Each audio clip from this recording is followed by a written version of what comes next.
একটা অদ্ভুত বাড়ি দেখতে পেল। নেকড়ে বলল, আমার নাকে দুটো বাচ্চা শুয়োরের গন্ধ ভেসে আসছে, এ দুটোকে খেয়ে দারুণ তৃপ্তি পাবো।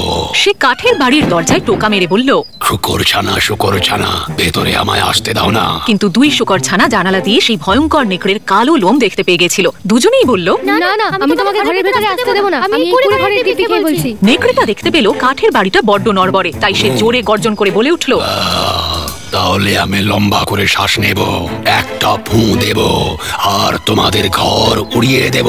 ভয়ঙ্কর নেকড়েটা লম্বা করে শ্বাস টেনে জোরে ফু দিল। সেই জোরদার ফুতে কাঠের বাড়িটা হুড়মুড় করে ভেঙে পড়ল, আর তার নিচে দুটো শুকর ছানাই চাপা পড়ল। নেকড়েটার খুব খিদে পেয়েছিল, সে দুটো শুকর ছানাকে একসঙ্গে খেতে চাইছিল। কিন্তু ভীত দুই শুকর ছানা খুব জোরে দৌড়ে তাদের তৃতীয় ভাইয়ের বাড়িতে গিয়ে পৌঁছলো। দুটো শুকর ছানাই হাত ফসকে বেরিয়ে গেল দেখে নেকড়েটা খুব রেগে গেল। তাই সে ওদের পেছন পেছন তাড়া করে পাহাড়ের চূড়ায় বানানো তৃতীয় বাড়িতে পৌঁছে গেল। সেই বাড়িটা ইটের তৈরি আর মজবুত ছিল। নেকড়েটা সকাল থেকে কিচ্ছু খায়নি। সে বলল, আমার নাকে তিনটে বাচ্চা শুয়োরের গন্ধ ভেসে আসছে, তিনটেকেই খেয়ে দারুণ তৃপ্তি পাবো। সে ইটের তৈরি বাড়ির দরজায় টোকা দিয়ে বলল, শুকর ছানা, ভেতরে আমায় আসতে দাও না। কিন্তু তিন শুকর ছানা জানালা দিয়ে সেই ভয়ঙ্কর নেকড়ের তীক্ষ্ণ চকচকে দাঁত দেখতে পেয়ে গেছিল। তিনজনেই বলল, না না, আমি তোমাকে ঘরের ভেতরে আসতে দেব না, আমি এই করে ঘরের দিকে বলছি। নেকড়েটা দেখলো ইটের তৈরি বাড়িটা খুবই মজবুত, কিন্তু তবু সে জোরে গর্জন করে বলে উঠল, তাহলে লম্বা করে শ্বাস নেব, একটা ফু দেব, আর তোমাদের ঘর উড়িয়ে দেব।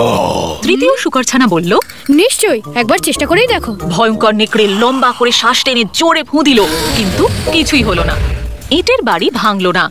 সে আবার চেষ্টা করলো, লম্বা শ্বাস টেনে আবার ফু দিতে লাগলো, কিন্তু সে ফু দিতে দিতে একসময় ক্লান্ত হয়ে পড়লো। কিন্তু ইটের বাড়ির কিছুই হলো না।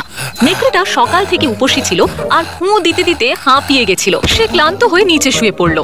তিন শুকর ছানা দেখলো নেকড়েটা ক্লান্ত হয়ে মাটিতে পড়ে আছে। তারা বাড়ি থেকে বেরিয়ে সেই ক্লান্ত বুড়ো নেকড়েটাকে পাহাড় থেকে নিচে ঠেলে ফেলে দিল। নেকড়েটা গড়াতে গড়াতে গড়াতে গড়াতে পাহাড়ের নিচে নদীতে গিয়ে ঝপাং করে পড়লো।